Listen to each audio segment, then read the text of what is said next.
Assalamualaikum, salam sejahtera, salam USM, pembuka bicara University Sains Malaysia.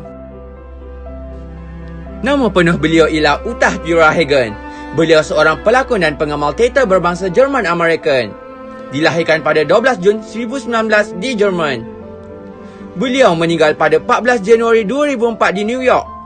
Antara filem dan rancangan TV yang beliau terlibat ialah The Others, Reversal of Fortune dan lain-lain. Antara anugerah yang dimenangi oleh beliau ialah Tony Award for the Best Performance by an Actress in the Leading Role in a Play. Beliau merupakan anak kepada Tira, juga merupakan seorang penyanyi opera, ahli muzik dan sejarawan seni. Beliau dibesarkan di Madison. Dia terlibat dalam production of the University of Wisconsin High School.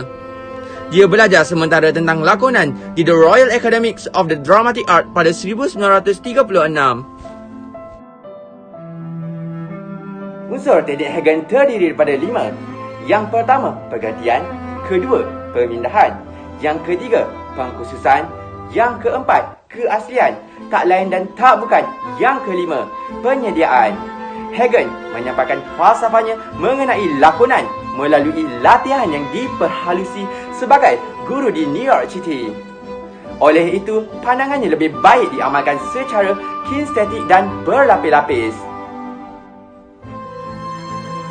Yang pertama, substitution atau dikenali sebagai pergantian. Apakah itu pergantian? Apa yang saya tahu tentang pergantian? Pergantian adalah kaedah menggantikan watak yang sedia ada pada diri saya dengan watak yang saya akan lakonkan. Kenapa pergantian digunakan? Pergantian boleh digunakan untuk pelakon yang sukar melakonkan watak dengan baik. Kerana pergantian boleh digunakan untuk menjadikan watak anda terasa lebih nyata dan berkesan. Bagaimana kalian? Bagaimana? Okey, saya akan terangkan. Saya boleh mencuba menggunakan pergantian dengan pengalaman yang sedia ada pada diri saya. Juga saya boleh menggunakan sesuatu yang saya tonton seperti di YouTube, filem dan persembahan teater yang saya pernah lihat. Sebagai contoh, jika saya perlu melakonkan sebagai watak lelaki ganas, susah bagi saya kerana saya mempunyai watak lelaki yang ceria. Jadi, saya perlu menggunakan kaedah pergantian, iaitu saya akan menggantikan watak yang saya ada dengan watak ganas. Jadi, saya perlu kerap berlatih. Saya juga perlu tengok banyak cerita yang ganas supaya saya boleh menukarkan watak saya yang ceria kepada watak lelaki ganas.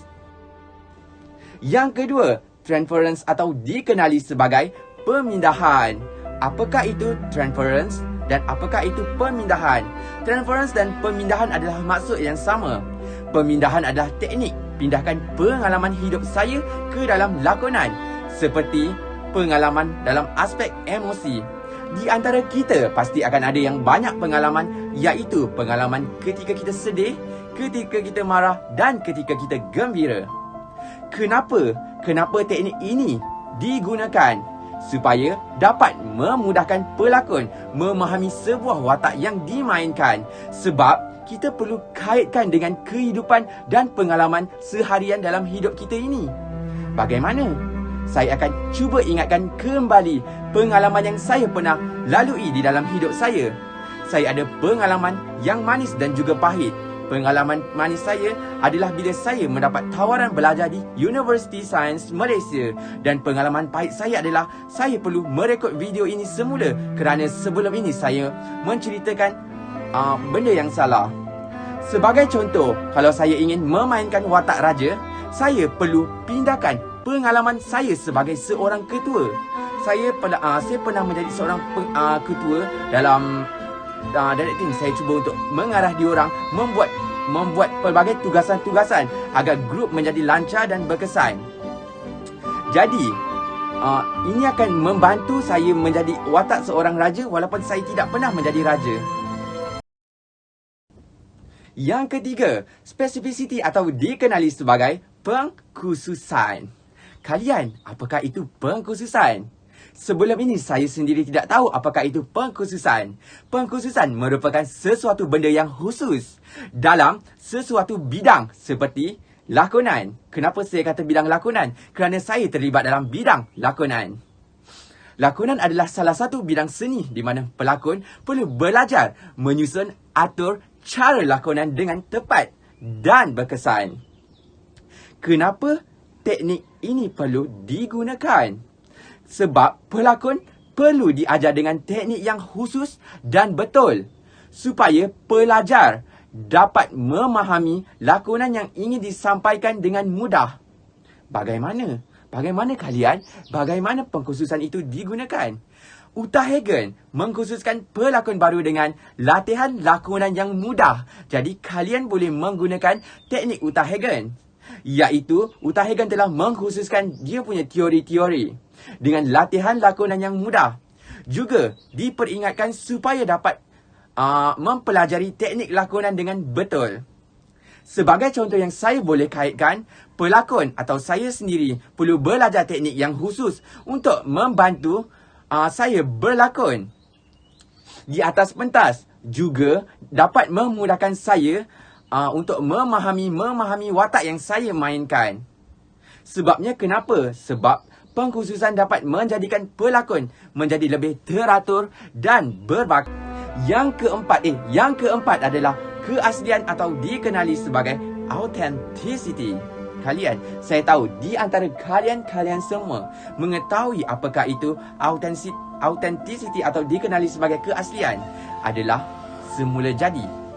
Jadi, keaslian merupakan watak semula jadi yang ada pada diri seseorang, iaitu diri saya sendiri. Saya mempunyai watak semula jadi iaitu sebagai lelaki yang ceria. Kenapa teknik ini perlu digunakan? Kenapa? Okey, kalian, Uta Hagen mahu mencukil serba sedikit bakat yang ada pada diri pelakon agar pelakon dapat memantapkan kemahiran dan bakat yang ada pada diri masing-masing. Bagaimana saya melakukan dan bagaimana Uta Hagen melakukan? Saya perlu berlakon secara semula jadi untuk tunjukkan emosi yang mendalam kepada para pelakon. Dan Uta Hagen akan tunjukkan cara bagaimana melakonkan watak secara semula jadi. Uta Hagen merupakan seorang watak perempuan yang sangat baik dan sangat ceria. Jadi Uta Hagen melakonkan watak secara semula jadi. Uta Hagen just jadi diri sendiri saja ketika berlakon watak yang sangat ceria, kerana itu adalah perwatakan Uta Hagen. Sebagai contoh yang saya boleh kaitkan, sebagai contoh, pelakon perlu berlakon secara semula jadi supaya dapat memudahkan diri masing-masing. Contohnya, saya akan berlakon secara semula jadi, so saya akan faham secara mudah dan penonton akan faham apa yang saya cuba untuk sampaikan kepada kalian semua. Yang kelima, preparation atau dikenali sebagai persediaan. Apakah itu persediaan? Okey, saya akan terangkan serba sedikit. Pelakon perlu sentiasa berada dalam keadaan sedia sebelum melakukan persembahan di atas pentas supaya dapat melakukan persembahan dengan lancar dan berkesan. Kenapa kita perlu menggunakan teknik Uta Hagen yang ini? Kenapa ya? Okey, kenapa? Sebab supaya pelakon sentiasa berada dalam keadaan yang sedia. Sebab jika pelakon tidak berada dalam keadaan bersedia, macam mana kita mahu melakukan persembahan dengan lancar? Dan bagaimana kita perlu melakukan teknik ini? Kita perlu melakukan teknik ini, kita perlu beri keutamaan. Macam persediaan adalah keutamaan kita. Sebelum kita nak buat sesuatu, kita perlu bersedia. Jika kita tidak bersedia, macam mana kita mahu melakukan persembahan ini?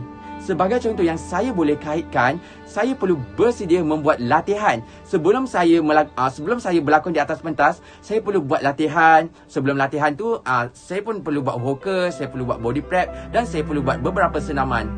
Saya juga perlu menghafal dan memahami skrip. Jika saya menghafal tapi saya tidak faham, macam mana saya mahu bersedia? Macam mana saya perlu buat persembahan?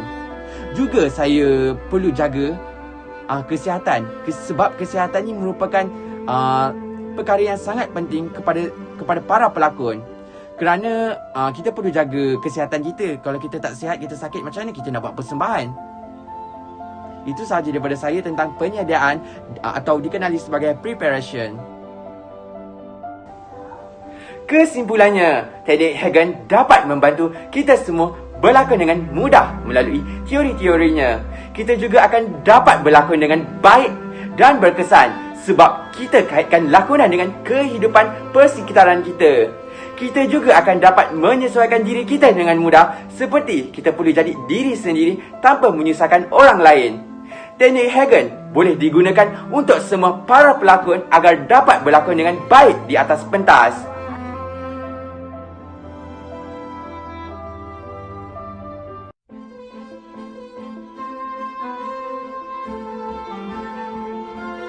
Terima kasih daun keladi.